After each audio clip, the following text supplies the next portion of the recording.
This is not just what I'm doing now. I've raised a family in this county. I'm raising a grandchild in this county.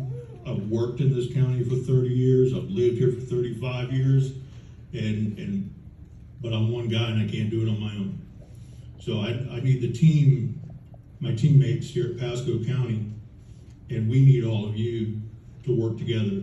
So thank you for taking the time. There's not a one of you that didn't have an option to be somewhere else tonight. You chose to be here with us.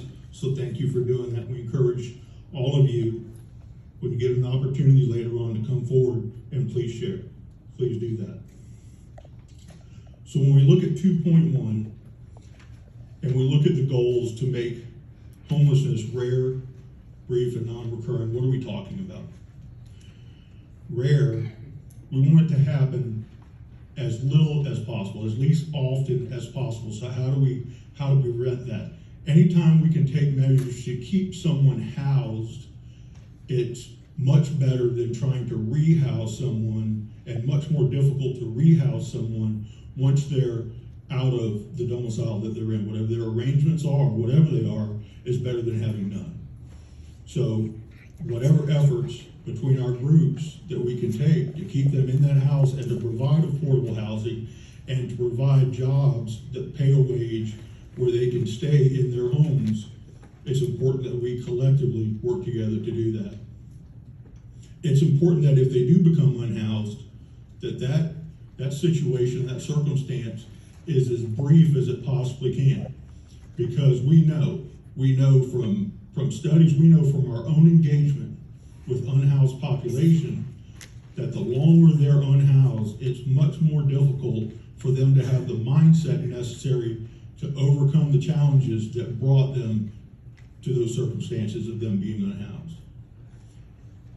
We need to make it non-recurrent so that if it does happen, we significantly reduce the chances of it happening again through the services. And again, this is not Pasco County providing every level of service, because that is not our role. What our role is, as we move forward, is to take a leadership role of helping to coordinate all services and matching needs and resources countywide. In that leadership role, one of the most important things we can do is listen. And again, that's what we want to do tonight, is listen to you all. So the framework that we've established really has two columns, an internal and an external. I said it takes all of us. It does take all of us. The task force of necessary departments within Pasco County government, having a downstream effect of engaging all 4,200 employees of Pasco County. We want to educate and empower. And I'm going to name a few departments. At the Jeopardy, it's like Oscar night. I have a few to thank, but I know I'm going to miss somebody, okay? Understand that. Libraries, Parks and Rec, utilities, fire, all those folks, they all have a different role and a different experience with the unhoused population. It's really important that we engage them and give them the resources so they can help make a difference. We have to demonstrate as a county that this is a priority. We want all of you to know it's a priority, and none of our partners are going to believe it's a priority unless we demonstrate that. One of the ways we have to demonstrate that is through how we interact with county lands. Pasco County owns a lot of property. We have homeless camps on Pasco County property. We have to take an active role in maintaining, securing, and monitoring those lands. In order for us to expect our private landowners to do that, we have to demonstrate that we're going to do that ourselves. Again, working on best practices to give all of our employees the resources and empowerment to be engaged and to help move this needle. Externally, we have two big constitutional partners. Yes, it's really important, and some of our plan is really important as we move forward with our property appraiser, with our tax collector, even with our clerk. The two biggest players are the district school board, because they are the largest employer of Pasco County. They have over 12,000 employees. We're already working with them. They have a SIT program, SIT, it's students in transition that deal with this concern and these challenges. Our other partner, it's incredibly important, we have representatives here tonight from the Pasco Sheriff's Office. Now, Brian didn't mention it, so I will. When I say I worked in Pasco for 30 years, I spent 30 years. Danielle has been with Catholic Charities, and just to give an idea, Catholic Charities for our area serves 5 counties. So we're Hillsborough, Pinellas, Pasco, Hernando, Citrus. And my primary focus of support is up here in Pasco. We have 7 shelters in our organization, and as we were just reflecting back, I realized I've worked at all 7 of our shelters. I've actually helped to open multiple of those shelters as well. We're a big organization, and we're a long-standing organization. This year is our 80th birthday for the agency, so we've been doing this involved in the Tampa Bay area for a very long time, and we're really happy to be a strong and supportive partner. We actually have our first birthday coming up pretty soon. So Pasco Hope actually opened October 31st, 2024. And it was initially in response to Helene and Milton, and that's who we had join us. So as they emptied Fasano, the folks came to us over like the county buses, and we brought in 10 or 12 folks at a time. And we opened up that way last year. And then in the spring, we were able to start bringing in some folks that were unsheltered for other reasons. So right now we have a hybrid of who's over at the shelters. Some folks are still storm displaced, and some folks are with us for other reasons for their homelessness. But frankly, you walk around and you wouldn't know, there's no difference between what the reason of referral was. Everybody's kind of working on their own thing, and they're moving forward for a brighter future. If we only have one purpose. Great resource. They're not in behind the Winn-Dixies or behind the Publix. They're not on our lands leaving trash. These are people that have lost their jobs and they were already living paycheck to paycheck.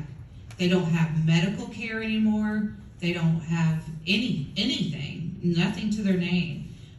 With these girls, they're 26, 27. I have fought Premier Health Care to just get them basic women health. One of them was there today and was denied that care. And they put her on the uninsured day. And that was one thing. I met them because they were trying to rehome their rescue dog. And we do a lot with dog rescue. And I thought it was so sad they had to give up their dog because they lost their jobs and couldn't afford a place for their dog. No shelters take dogs. What's this dog? Go ahead. Oh, thank you. Thank you. Also about these apartments, at least in Wesley Chapel, were sold in as being affordable housing. They are not affordable housing. They are minimum $1,800 a month for a 1-bedroom or studio. So the developers did sell it in. I was for it. I'm trying to help these girls get on their feet and not get in this situation. And they don't have credit score help. They don't have job placement. They don't know how to write a resume. They don't even know the health care they should be getting every year. This presentation, it did have its buzzwords. I love buzzwords. Educate county employees. I had a great county employee, I don't know, maybe they're not county, at Premier Healthcare, that told me the truth. Told me why she was denied health care today. And it was because she's homeless, unemployed, and LGBTQ. So I'm not sharing her name, because I did get the facts, and I promised I wouldn't. She was incredible. I agree, we need to show this as a priority, but having a PowerPoint up here with buzzwords is not showing it a priority. I'm not saying you gotta go move in 2 homeless girls that are a gay couple and help them get back on their feet. I'm just saying a fund, little bit of hotels, housing, they're not all in the camps. Agree, it's not a crime, but these girls are terrified of the police. Absolutely terrified of what they're gonna do to them. They will not ask the police. They did not trust me for 2 months living in our own house. We're worried about people leaving trash and panhandling, but we're not giving them any education options, any job placement. The girl finally got her job back at Amazon. She did Uber Eats with her dog in the back seat to keep her dog and support them for food. Until we move them in, we have the dog, and we're getting everything back in order. Their health, their credit score. One is back in school at USF on a Pell Grant. All of this is turning them around because they couldn't pay their rent after getting laid off from Amazon. Let's see. I did find it interesting, the in-room stats that were up here. Notice how 4 was law enforcement. Did you notice how 5 was the encampments? Yeah. I mean, that's a big tell on the questions you're asking, and you do need to get more word from the community, because I'm not seeing these camps and mad at them for leaving trash. I'm mad at the county for not helping them and giving them support, especially with mental health and women's care. That's a right for everybody. And so that's all I have. To another area, whether they are people, housing, process tools, you can move things around. You already know who is going to come up for eviction, because you're supposed to, as a landlord, file paperwork, which means the county can be proactive. When it comes to HUD, you can't do anything until you hit 14 days. You have to be within 14 days of getting kicked out in order for that at risk to kick in. But if it takes you 28 months to get a housing voucher just so you can get a piece of paper and say, I want to get a place to stay, where are you going to be for that 28 months? That means law enforcement is chasing you all over the place. That means you start to get accustomed to not sitting on somebody's couch. We have to do a little bit better when it comes to we can't just demonize people all the time. The services that are basic human things that people need, education, job training. We have people who have all kinds of skill sets. The person who helped us to restart the mobile showers at the lighthouse, that person was homeless, and they had licensing to be able to do electrical work. But they couldn't afford a place to live. We have to stop the finger pointing, stop the demonization. We all need it. Affordable housing, and we got to reinvest in our people. Thank you. I apologize for being kind of passionate.